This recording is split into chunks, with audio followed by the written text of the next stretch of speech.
Monkey और tiger pot story.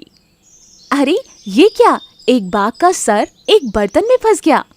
बाघ उसे निकालने के लिए कोशिश करता है, कभी इधर कभी उधर, कभी इधर कभी उधर। बाकी के जंगल के सारे जानवर ये देखकर हंस रहे हैं, पर ऐसे कैसे बाघ का सर बर्तन में फंस गया है। और तो और कोई भी उसकी मदद नहीं कर रहा, बल्कि सब उसके मजे ले रहे हैं। देखते हैं कि कहानी क्या है। एक बहुत घना जंगल था। उस जंगल में सभी प्रकार के जानवर मिलजुल कर रहा करते थे। ना कोई छोटा ना कोई बड़ा, उन सब में कोई भेदभाव नहीं था। जंगल में बहुत शांति थी, पर अचानक उस जंगल में एक खतरनाक बाघ आता है। और वो बाघ जब देखो तब शिकार ही करता रहता। एक बार हिरण और कुछ नन्हे प्राणी खेल रहे थे, तभी वहां वो बाघ आ जाता है। अरे वाह, मुलायम मांस खाऊंगा आज। ऐसा कहकर बाघ उन नन्हे जानवरों पर हमला करता है और उन्हें खा लेता है। आहा, वाह, आज तो कई दिनों बाद पेट भरकर स्वादिष्ट भोजन मिला है। मजा आ गया आज तो। इस जंगल के जानवर तो बहुत ही स्वादिष्ट हैं। पर वो बाघ भूख मिटाने के बाद भी बाकी जानवरों पर हमला करता रहता था और उन्हें घायल करके छोड़ देता था। जंगल के सभी जानवर बहुत डर गए थे। तभी एक दिन एक हाथी बाघ के सामने आ जाता है। तब बाघ उस हाथी पर हमला करने की कोशिश करता है। तब हाथी कहता है, अरे ये क्या बाघ, जब देखो तब किसी न किसी जानवर पर हमला करते हो। भूख मिट जाने के बाद भी कैसा शिकार करते हो। अरे मेरा काम है शिकार करना, और आप सबका काम है शिकार होना। मेरे सामने तुम सबकी क्या औकात। बाहर से आकर तुमने हमारे जंगल की शांति भ्रष्ट कर दी है। क्या कहा? ऐसा कहकर बाघ हाथी पर हमला करता है। हाथी बेचारा घायल होकर गिर जाता है। मेरे सामने ज्यादा आवाज करने की जरूरत नहीं, बस मुझे देखते ही मेरे पांव पे गिर जाया करो।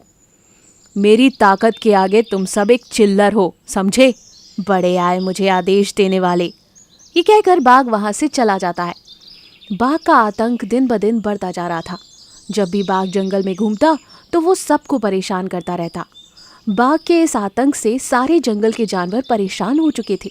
ऐसे में एक बार हाथी तालाब के पास पानी पीने जाता है।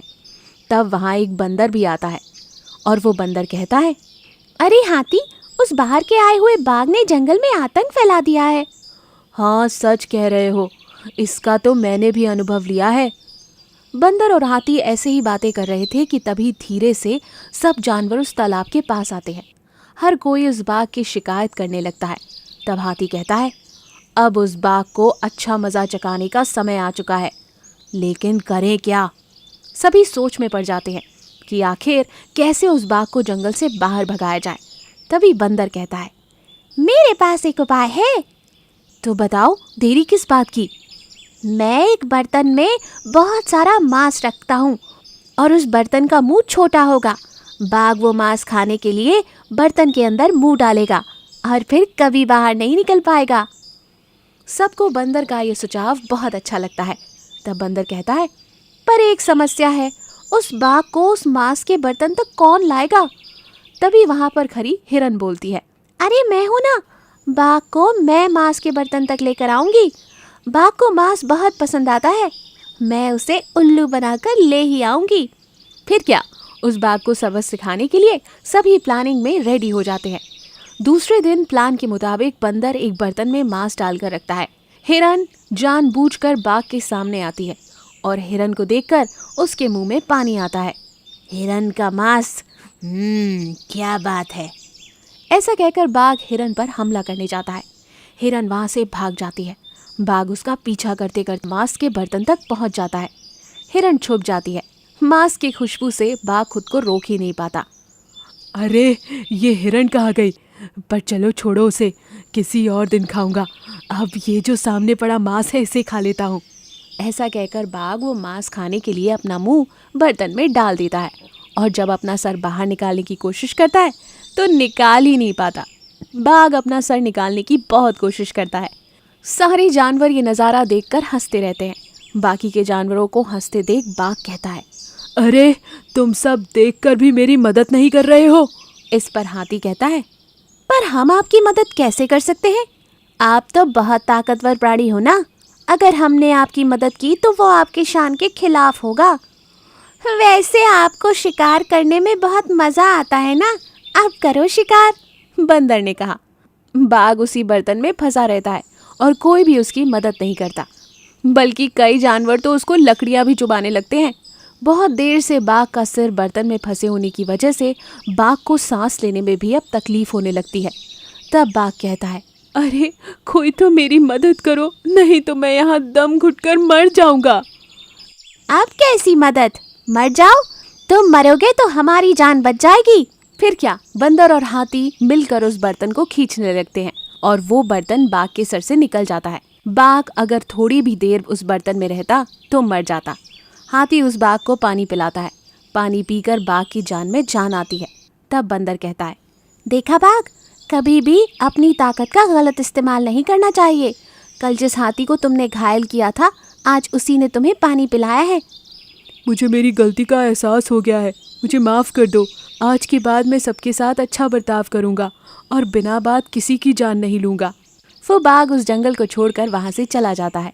इस तरह से बंदर ने उस बाघ को अच्छा मजा चखाया और फिर कभी बाघ दोबारा उस जंगल में नहीं आया और सारे जानवर सुखी सुखी रहने लगे।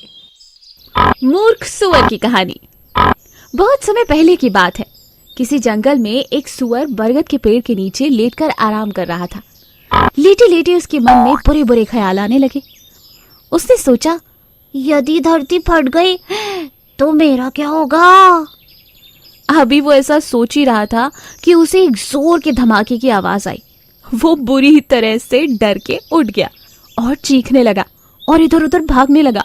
अरे धरती फट गई, अरे मैं मरने वाला हूँ, अपनी अपनी जान बचाओ, धरती फट गई। और ऐसा कहते हुए वो पागलों की तरह इधर उधर भागने लगा। उसे इस कदर भागता देखकर एक अन्य सुअर ने उससे पूछा, अरे भैया, क्या हुआ? इस तरह पागलों की तरह क्यों भाग रहे हो? अरे तुम भी भागो, अपनी जान बचाओ, धरती फट रही है, भागो। और वो चीखता हुआ भागता ही रहा। ये सुनकर दूसरा सुअर भी डर गया और उसके साथ भागने लगा। अब तो वो दोनों एक साथ चिल्ला रहे थे, भागो भागो, धरती फट रही, भागो। देखते देखते उनके साथ सैकड़ों सुअर इस बात में जुड़ते चले गए और अब सारे सुअर एक साथ दोहरा रहे थे, भागो भागो, धरती फटने वाली है, भागो। सुअरों के समूह को इस तरह से भागता हुआ देखकर अन्य जानवर भी डर गए। धरती फटने वाली है, जंगल में आग लगने वाली है, ऐसा कह कहकर सबको पता चल गया कि अब धरती फटने वाली है। चारों तरफ जानवरों की चीख पुकार मच गई। सियार, लोमड़ी, हाथी, घोड़े, हिरन, बकरी, ज़ेब्रा आदि सभी उस झुंड में शामिल हो गए। जंगल में फैले हुए इस हल्ले को देखकर गुफा में विश्राम कर रहा शेर बाहर निकला और अपनी आंखों पर उसे यकीन ही नहीं हुआ। सारे जानवर एक ही दिशा में भाग रहे थे। वो उछलकर सबके सामने आया और गूंजती हुई दहाड़ के साथ बोला, ये क्या पागलपन है? क्या भागा दौड़ी लगा रखी है? आखिर यहाँ चल क्या रहा है? महाराज, धरती फटने वाली है, आप भी अपनी जान बचाइए। झुंड में आगे बढ़कर बंदर बोला, किसने कहा कि धरती फटने वाली है? शेर ने सवाल पूछ लिया। अब सब एक दूसरे का मुंह देखने लगे। फिर बंदर बोला, मुझे तो ये बात चीते ने बताई थी।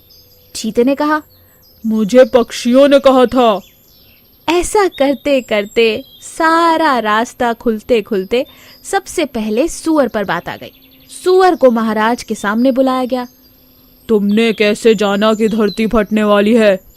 शेर ने गुस्से से पूछा। मैंने अपने कानों से धरती के फटने की आवाज सुनी थी महाराज।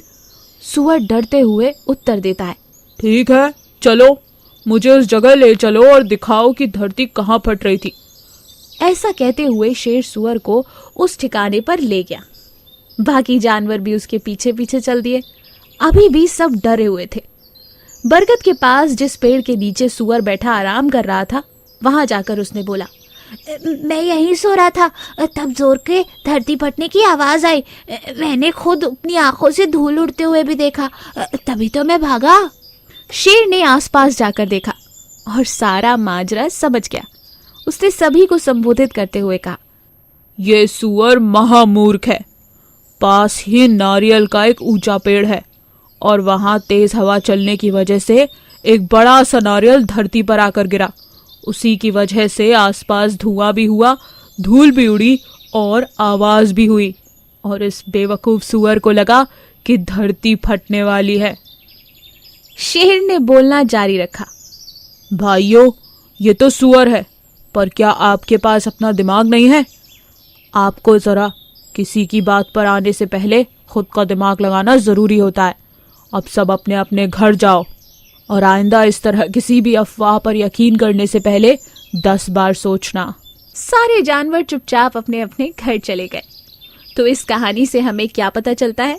किसी भी बात पर आंख बंद करके यकीन नहीं करना चाहिए, अपना दिमाग जरूर लगाना चाहिए। ऐसी और अमेजिंग कहानियों के लिए हमारे चैनल को लाइक और सब्सक्राइब करना ना भूलें। Thank you.